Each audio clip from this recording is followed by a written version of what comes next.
அன்பே சிவம் மனமே குரு என்றுணர்த்திய குருவே போற்றி, எனக்குள் இறைவனை உணர வைத்த குருவே போற்றி.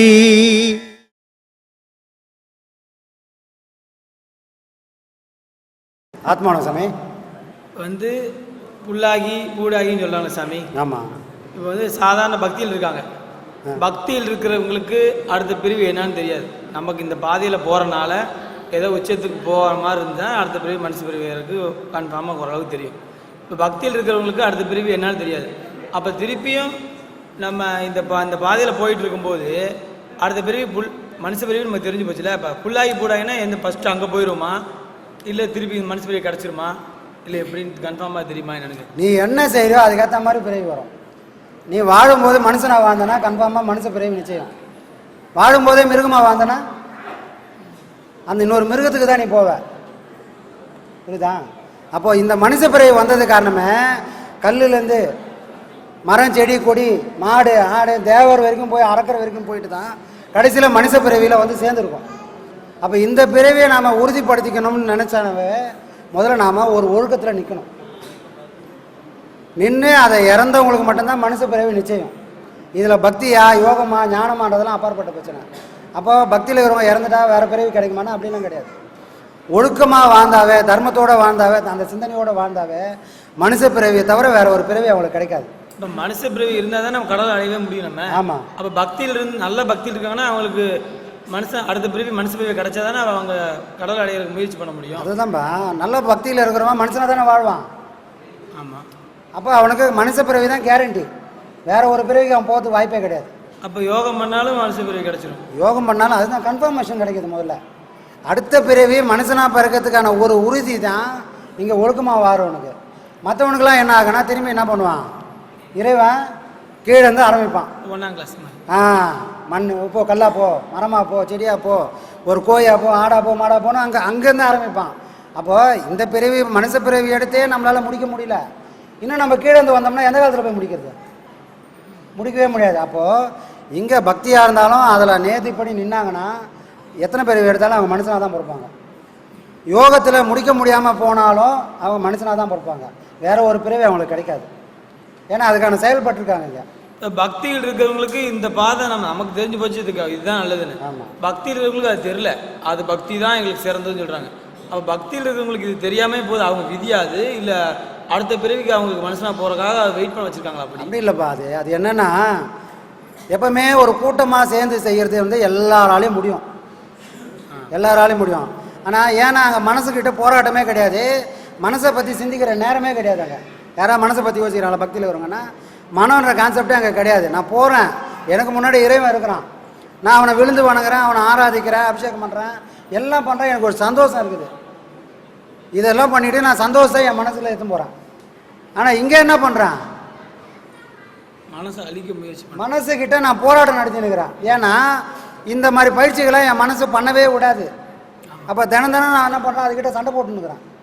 ஏன் அப்படின்னா ஏன் மனம் அதுக்கு தடையாக இருக்குது? பக்திக்கு தடையாலையே யோகத்துக்கு மட்டும் ஏன் தடையாகுதுன்னா பக்தியில் மனம் அழியாது.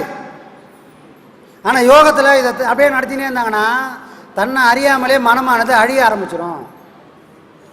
கல் போல் இருக்கிற மனசை கற்பூரம் மாத்திரம் தான் இந்த பாடம்.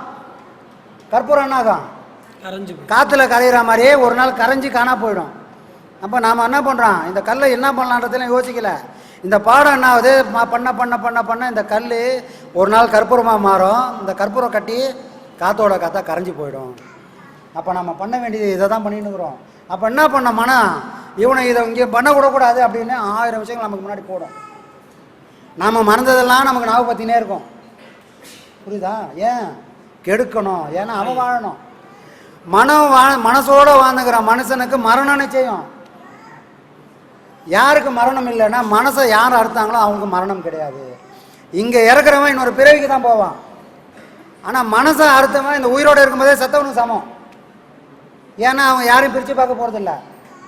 தானே ஒன்று இருக்குது, தனக்கு மேலே ஒன்று இருக்குது, நினைக்கிறதுக்கும் வேலை இல்லை. ஏன் நான் நினைக்கிறதே மனசு தான். புரியுதா? அப்போ கெடுக்கக்கூடிய ஒரு பொருளை வச்சுருந்தா நம்ம கெட்டு போகாமல் வாழ முடியும். மனம்தான் கெடுக்குது. ஆனால் வேறு வழியில் அதுக்கிட்ட தான் அறிவும் இருக்குது. அதுக்கு பேர் என்னது? சிற்றறிவு. அந்த சிற்றறிவை வச்சுக்கின்னு தான் நம்ம பேரறிவை அடையவே முடியும். அப்போ மனசை அழிக்கிறதுக்கு நம்ம வரல, மனசை ஒரு நல்ல விஷயங்களுக்கு பயன்படுத்தி அதை நமக்கு சொல்கிறபடியெல்லாம் கேட்க வைக்கிறோம்.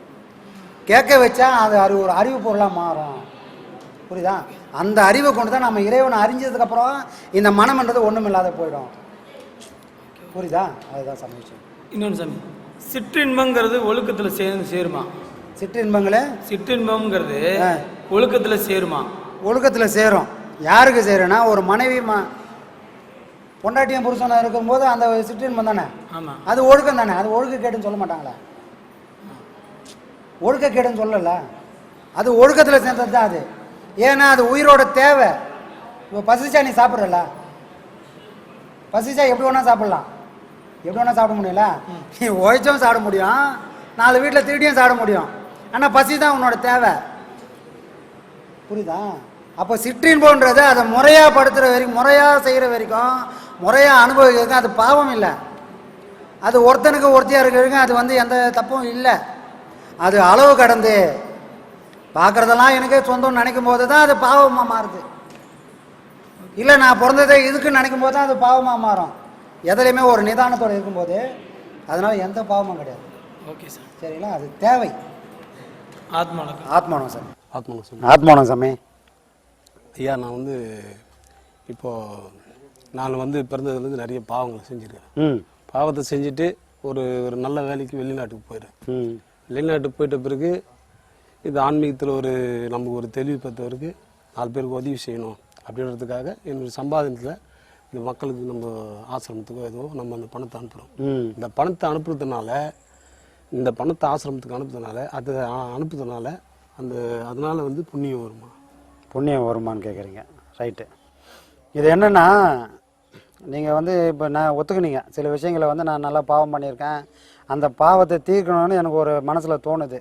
எதை செஞ்சால் தீரும்? அப்போ ஐயா மாதிரி என்ன மகன்கள் என்ன சொல்கிறாங்கன்னா, தர்மத்தினால பாவங்கள் தீரும் அப்படின்னு ஐயா படித்து ஒவ்வொரு வீடியோலாம் என்ன சொல்கிறாருன்னா, ஒரு மனுஷனை காப்பாற்றுறது அவன் செஞ்ச தர்மம் தான்.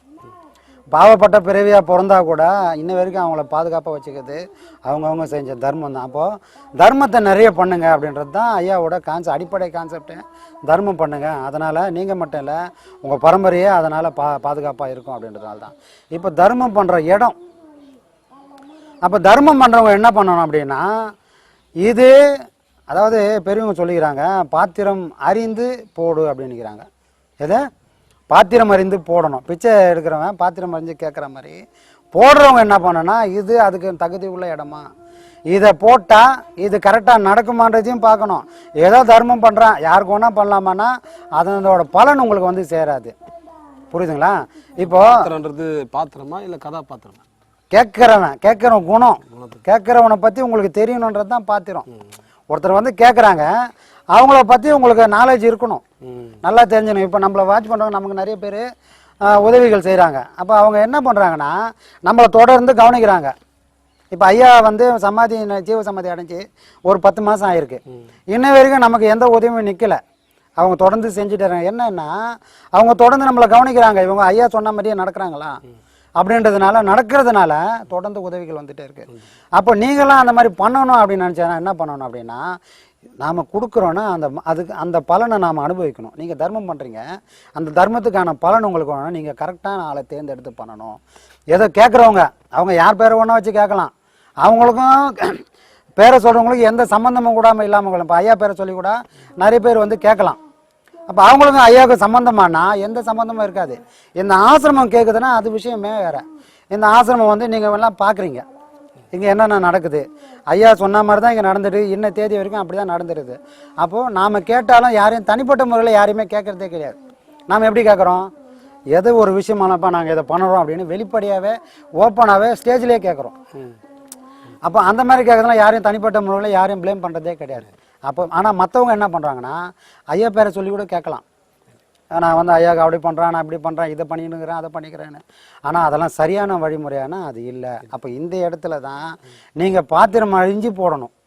கேட்குறவங்க சரியான ஆளா, இதுக்கு முன்னாடி ஏதாவது அந்த மாதிரி பண்ணியிருக்காங்களா, அப்படின்றதெல்லாம் தீர்க்கமாக ஆராய்ஞ்சிட்டு நீங்கள் கொடுத்தீங்கன்னா அந்த கொடுத்ததுக்கான பலன் உங்களை வந்து சேரும். இல்லைன்னா அந்த கொடுத்துட்டு அவன் என்ன பண்ணுவான், எப்படி ஒன்றா வாரக்கூடிய ஆளாக இருப்பான். உங்கள் பணத்தில் அவன் சந்தோஷமாக இருந்தால் போதும் அப்படின்ற ஆளாக இருந்தால் என்ன வரும், நீங்கள் அவனுக்கு எடுத்த கதையாடும். அதனால் அவன் பாவம் செய்ய போகிறான், அந்த பாவம் உங்களுக்கு தான் வரும். அப்போ நீங்கள் கொடுக்குறது தர்மமாக பலன் அனுபவிக்காமல் அவன் செஞ்சதுனால பாவமாக வந்து முடியும். அப்போ கொடுக்கக்கூடியவங்க சரியான ஆளான்னு பார்த்து கொடுங்க. ஏன்னா நமக்கு வந்து ஒரு அஷூரன்ஸ் இருக்குது.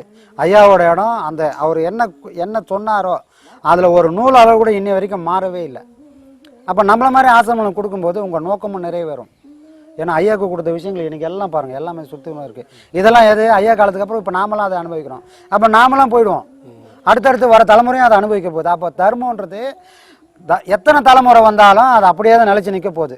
அப்போ அந்த புண்ணியெல்லாம் யாருக்கு வரும், கொடுத்தவங்க போயிட்டா கூட அவங்க எத்தனை ஜென்மம் எடுத்தாலும் இந்த பலனை அவங்க அறுவடை பண்ணுவாங்க.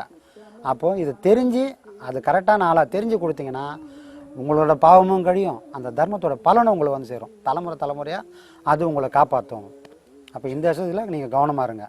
சரிங்களா? சரி.